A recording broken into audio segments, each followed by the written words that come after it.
నమస్తే అందరికీ. ఇవాళ మన స్టూడియోలో మనతో పాటు ఆర్బీ సుధా గారు ఉన్నారు, celebrity astrologer and life coacher to. ఈ నెల ఆగస్ట్ నెల ఫలితాలు ద్వాదశ రాశుల వారికి ఎలా ఉన్నాయో మేడం అడిగి తెలుసుకుందాం. మరి ద్వాదశ రాశుల వారి గురించి తెలుసుకోవడమే కాకుండా వాటి రెమెడీస్ కూడా మేడం అడిగి తెలుసుకుందాం. Let's go. నమస్తే మేడం. నమస్తే అమ్మ. అప్పుడే మళ్ళీ మనకి ఆగస్ట్ వచ్చేసింది. ఈ ఆగస్ట్ లో ద్వాదశ రాశుల వారికి ఎలా ఉండబోతుంది?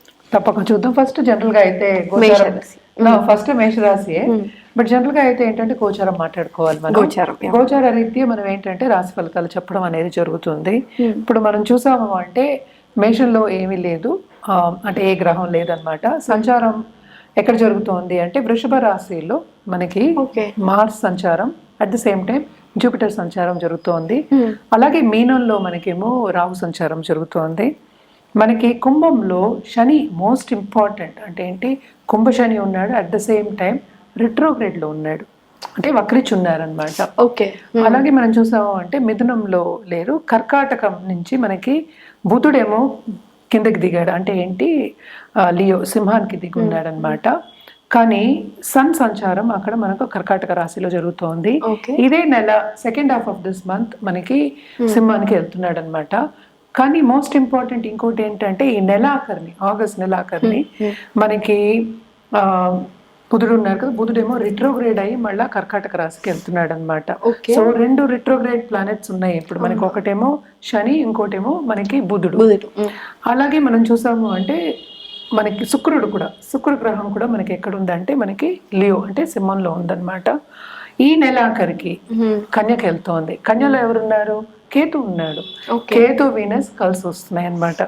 ఇవి మేజర్ సంచారాలు ఇవి. ఇవన్నిటిని బట్టి మనం ఏంటంటే ద్వాదశ రాశుల గురించి మాట్లాడుకుంటూ ఉంటాం. సో ఫస్ట్ ఎప్పుడు మనం మాట్లాడుకునేది ఏంటంటే మేషరాశి. సో ఎప్పుడు మనం చెప్పేది ఏంటి, కొన్ని రాసుల వారిగా బాగుంటుంది, కొన్ని రాసుల వారిగా అంతా బాగుంటుంది, కానీ అన్ని మిశ్రమమే, అంటే ఏంటి బ్యాలెన్స్ చేసుకోవాలి, చెప్పుకోవాలన్నమాట.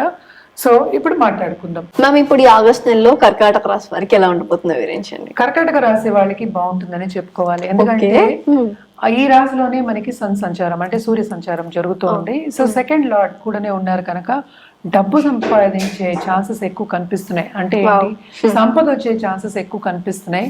అలాగే ఏంటంటే మనకి గురు సంచారం కూడా చాలా మంచి సంచారం ఈ రాశి వాళ్ళకి. ఇక్కడ మైనస్ ఏంటంటే అర్ధాష్టమ శని ఉంది, రాంగ్. దీంట్లో మైనస్ పాయింట్ ఏంటంటే అష్టమ శని జరుగుతోంది, కానీ శని ఏమో రిట్రోగ్రేడ్ లో ఉన్నారు, 8వ ఇంట్లో ఉన్నారు కనుక ఈ నెల బాగుంటుంది. చాలా వీళ్ళకి చాలా ఎంజాయ్ చేస్తారనే చెప్పుకోవాలి, హ్యాపీగా ఉంటారనే చెప్పుకోవాలన్నమాట. ఏ విషయాల్లో అంటే కెరియర్లో విస్తరింపు అనేది జరుగుతుంది, తప్పక వీళ్ళకి స్థానచలనం అనేది ఉంటుంది. At the same time increment వచ్చే ఛాన్సెస్ కూడా ఎక్కువ కనిపిస్తున్నాయి అన్నమాట. బాగుంటుందని చెప్పాలి. అలాగే నిరుద్యోగులకి ఉద్యోగ అవకాశాలు వస్తాయి. అడ్జస్ట్మెంట్ ఇష్యూస్ అనేవి కొన్ని ఉంటాయి, కానీ చాలా ఎంజాయ్ చేస్తారు, ముందుకు సాగుతారనే చెప్పుకోవాలి.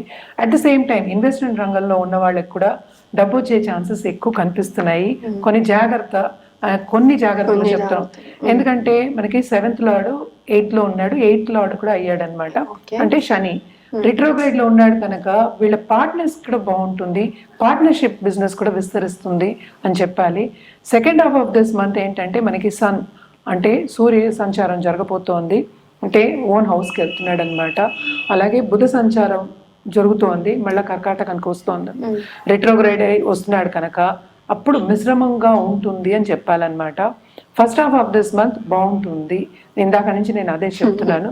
3rd హౌస్లో మనకి కేతు ఉన్నాడు కనుక క్రియేటివ్ ఫోర్సెస్లో కొన్ని ఆటంకాలు వచ్చే ఛాన్సెస్ ఉన్నాయి.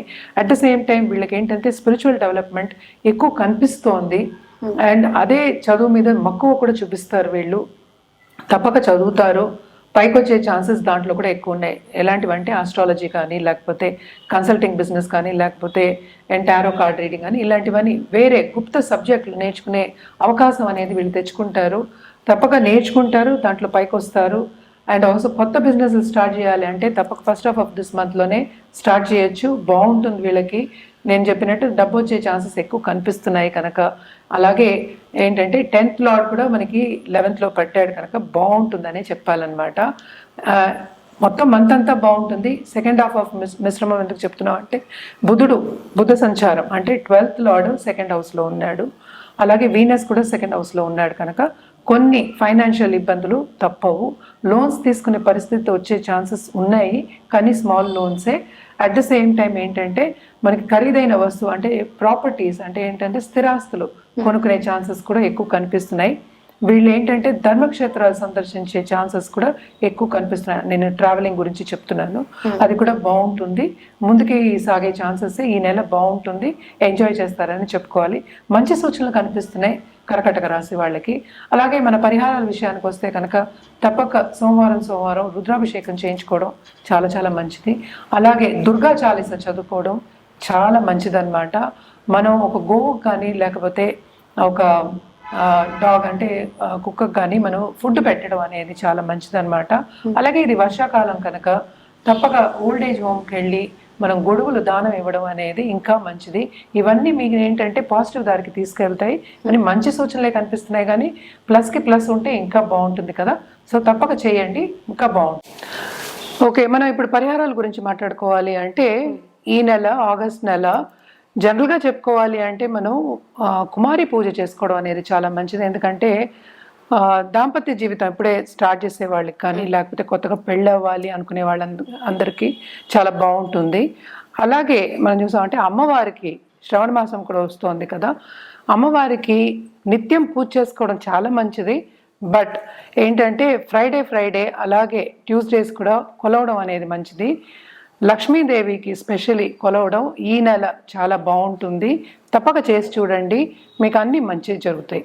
మ్యామ్ ఇప్పుడు ఈ ఆగస్ట్ మంత్ లో మీనరాశి వారికి ఎలా ఉండబోతుంది? మీనరాశి వాళ్ళకి ఏంటంటే కెరియర్ చాలా బాగుంటుంది, కానీ వీళ్ళకి మర్చిపోకూడదు మనం ఏలర్స్ అని ఉంది. సో కొంచెం జాగ్రత్తగా చెప్తాం, మిశ్రమం అనే చెప్తాం అనమాట. 3వ ఇంటి సంచారం బాగానే ఉంటుంది, కానీ మనం చూడవలసింది ఏంటంటే 12వ ఇంట్లో ఏమో శని సంచారం జరుగుతోంది. అలాగే ఏంటంటే ఆయన రిట్రోగ్రేడ్లో ఉన్నాడు, అంటే ఏంటంటే మనకి రిట్రోగ్రేడ్ మోషన్ ఉంటే వెనక్కి తిరిగి చూస్తున్నట్టు అనమాట. సో లాభాన్ని చూస్తున్నాడు కనుక లాభం వచ్చే ఛాన్సెస్ ఉన్నాయి దేంట్లో, కెరియర్ విషయంలో ఈ నెల especially. And also second half of this month వీళ్ళకి అంత బాగుండదు. First half of this month బాగుంటుంది, ఎందుకంటే 5th లో మనకి సన్ ఉన్నాడు, అంటే సూర్య సంచారం జరుగుతోంది. ఆయన 6th లార్డ్ కూడాను, 6th లార్డ్ మళ్ళీ 6th కి వెళ్తున్నాడు. అది కూడా కొంతవరకు బాగానే ఉంటుంది, కానీ వీళ్ళకి సీక్రెట్ ఎనిమీస్ అందరూ వస్తారు అని చెప్పుకోవాలన్నమాట. ఇంకొకటి ఏంటంటే కోర్ట్ కేసెస్ ఏమైనా ఉంటాయంటే తప్పక అది పొడిగిస్తారు, ఇంకా లేట్ అవుతుంది అని చెప్పుకోవాలి. ప్రాపర్టీ విషయంలో మాత్రం కొంచెం జాగ్రత్తగానే ఉండాలి. అండ్ ఆల్సో ఏంటంటే మనకి చుట్టుపక్కల ఉన్న వాళ్ళు కానీ బంధుమిత్రుల కలయిక ఉన్నా కూడా అందరూ వీళ్ళకి సపోర్ట్ చేయరు.